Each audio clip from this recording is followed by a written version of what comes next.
Hey guys, welcome back to another video. In today's video we're going to be taking a look at the Razer Basilisk V2.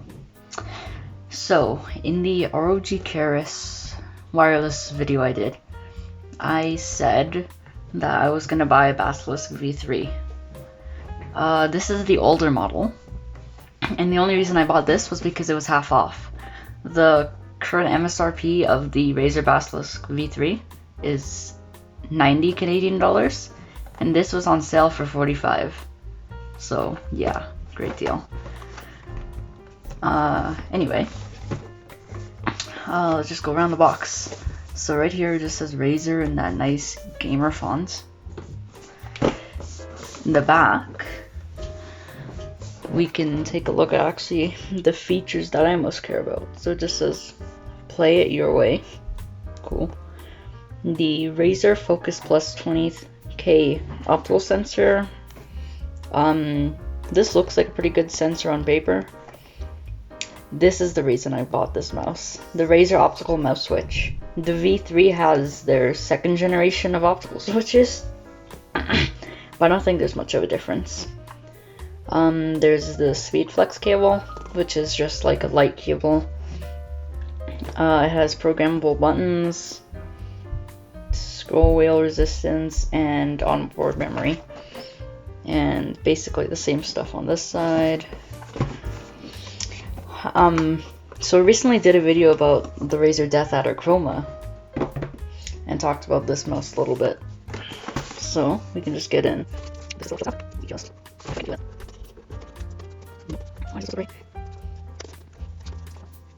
Oh. We have a card. This is their like welcome card, I believe, and a manual. Nice card. Oh, this has got the Razer stickers, Chroma, and some For Gamers by Gamers stickers. Nice. Yeah, it's just thank you for choosing Razer and the notes. We can see the cable and this mouse. So, I'm just gonna try this out.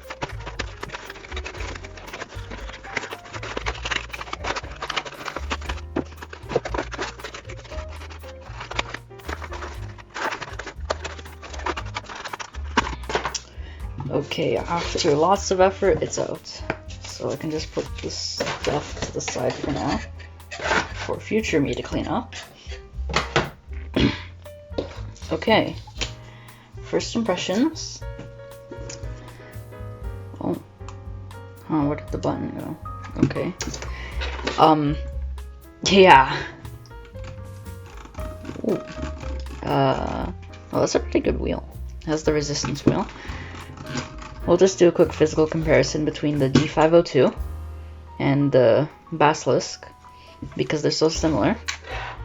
So there's the side of the G502, 3 buttons, and some texture here. There's 2 buttons. I believe that actually the winglet was in the box somewhere. Yeah, it's kind of just hidden in the bottom.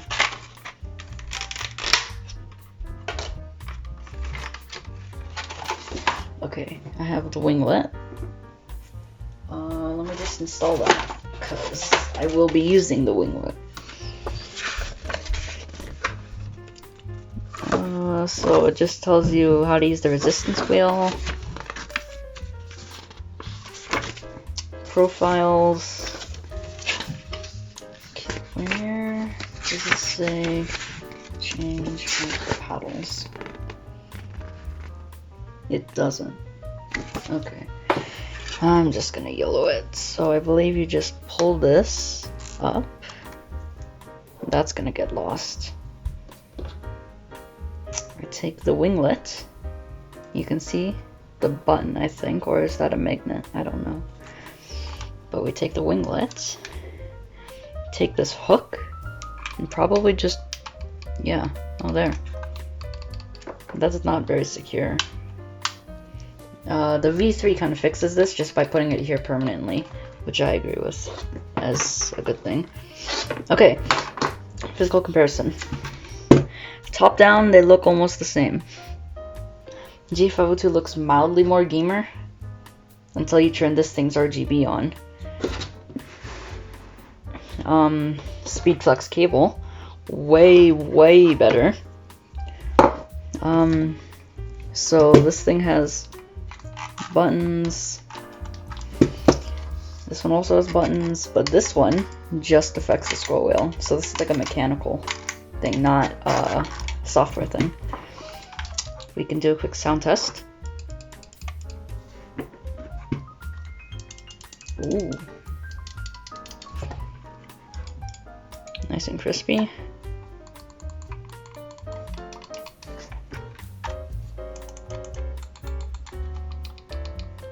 So this is kind of like a slightly mushier click, when these ones are very clicky. So that's interesting. Let's do a bit of a peel. Okay, so this is the profile switcher with the LED to tell you what profile you're in. These are the PTFE feet, I believe. G502 just has basic, kind of old school mouse feet. This one, you can take the bottom off and put weights in there for more control, I guess. I used to do that. I don't do that anymore. Because after using the Keras, it was too light. Or this is too heavy. And after using the Death Adder, this is still too heavy. So we can just put that away for now. See. Okay, so let me just bring the resistance all the way down. Okay. This is the wheel all the way down, so it's not that hyper glide or hyper speed wheel or whatever, but it's still pretty smooth. Let me go to all the way highest resistance. Oh, yeah, that's too much. Let me find a nice happy medium.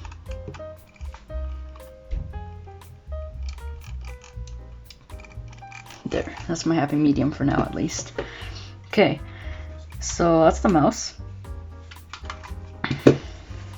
It's way lighter than the G502, like significantly.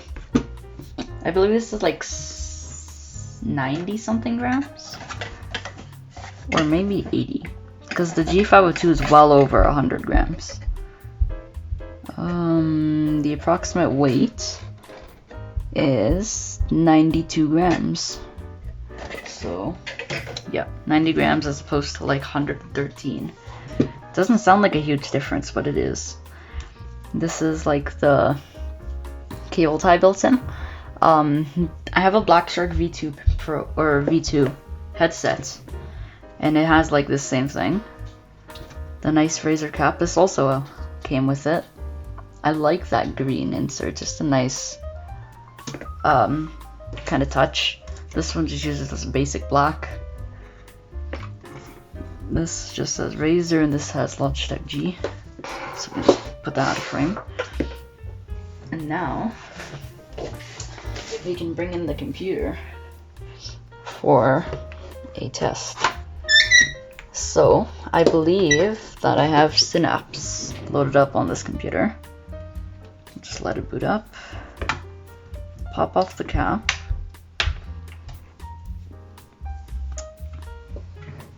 Just plug it in. I want to untie the cable tie for now. Okay, it's plugged in.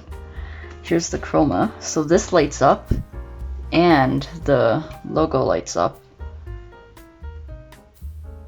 Let me just open up Synapse.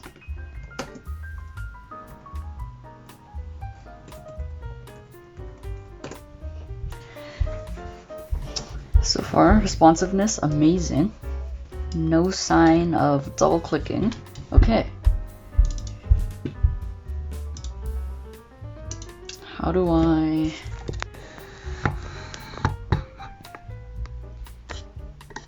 get this thing to detect it?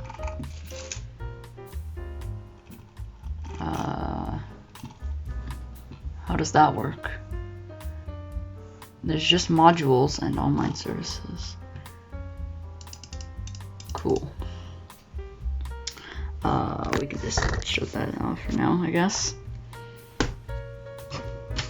I will see what I can do on my desktop. Might record some screen cap or whatever. But yeah, so there's 1, 2, 3, 4, 5, 6. Oh, and there's these, like, you can tilt the wheel for like Excel and stuff. The G502 you can also do that. Except my wheel looks kind of broken. Because it's kind of off. But yeah, whatever. So 1, 2, 3, 4, 5, 6, 7, 8, 9, 10. Where does 11 come from? Is this considered a programmable button? Yeah, I don't know. Let's just make this go a little bit higher. Yeah, I'll just check back in a couple of weeks and we can do the full review then. See you guys then. Hey guys. So it's been 5 or 6 days since I got the mouse. And I've been using it instead of the Death Adder or the G502. It was a little bit of an adjustment coming from the G502 to the Death Adder, then a bit of an adjustment to going to the Death Adder to the Keras, then the Keras back to the Death Adder, then the Death Adder to this. This is similar to the G502 layout, except it doesn't have the 2 DPI buttons here, it actually has them here. But anyway, I got used to it. Or mostly, and I have thoughts now. So, I dialed in the scroll wheel just right to emulate as best as I can the G502. In terms of feel, they don't sound as similar. It has more chroma, which that's a thing. The only lighting this one has is it's supposed to light up here and here. This one, actually, if anything, it has less, but it has more visible lighting. It has the Razer logo and the scroll wheel. The Death Adder had just the Razer logo, and the Keras had the ROG logo down here. And the full scroll wheel was RGB instead of these 2 stripes. I prefer the 2 stripes. But that's just some reference for RGB for all you like rainbow barf people. This doesn't come off that easily unless you want it to. So you just lever it off like that. And this is in fact the button. And there's some magnets inside of this and in here that just let this thing kind of snap on. So there's this hook. You put the hook in there, and you just kind of lever down. I put it in wrong. So the hook, put it in that, and kind of just wiggle it around. There, it's in. So it's a mushy feeling button, as opposed to all the other buttons. But that's fine. This one's slightly, what's it called? Mushy. That's fine. I have the software here actually running. It just needed a software update, but I will cut it to the software and then give you my final thoughts. Okay, so this is Razer Synapse 3.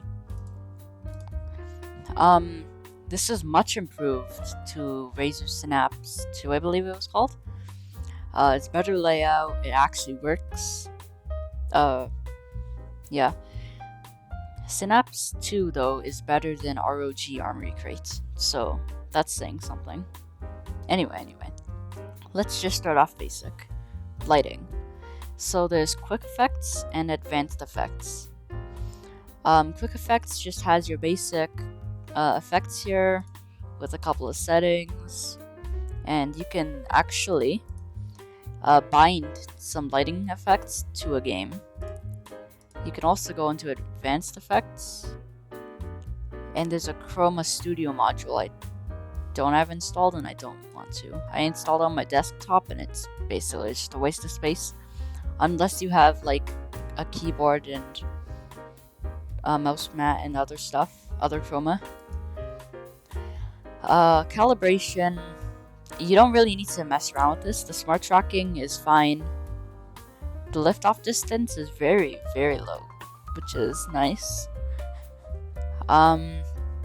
Performance is when we actually start to get to some interesting stuff.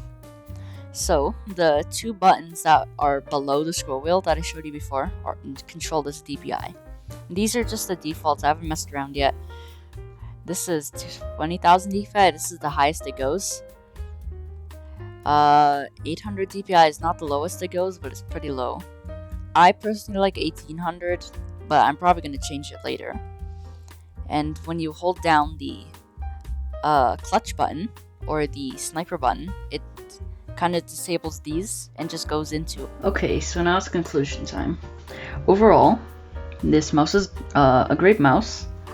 Performs well in every test I've done so far. I might do like a re-review. I'm actually gonna do that for this laptop, which is basically me just reviewing it again after a few months of use, seeing if anything's changed. But right now I don't see any problems. This could fall off at some point if the magnets demagnetize. I don't know if that's a thing, but yeah. Cable might fray or something. I had a HyperX Cloud something headset, and the cable frayed to the point where the internal cables started to get damaged, and the right channel of the headphones just stopped working. That's why I had to get the Black Shark V2. But yeah, so that's a slight concern, but it seems fine, and the G502 cable didn't even like fray or anything. It's in great condition. Yeah, so this thing looks great. It performs well. I just hope it stays that way. See you guys in the next video.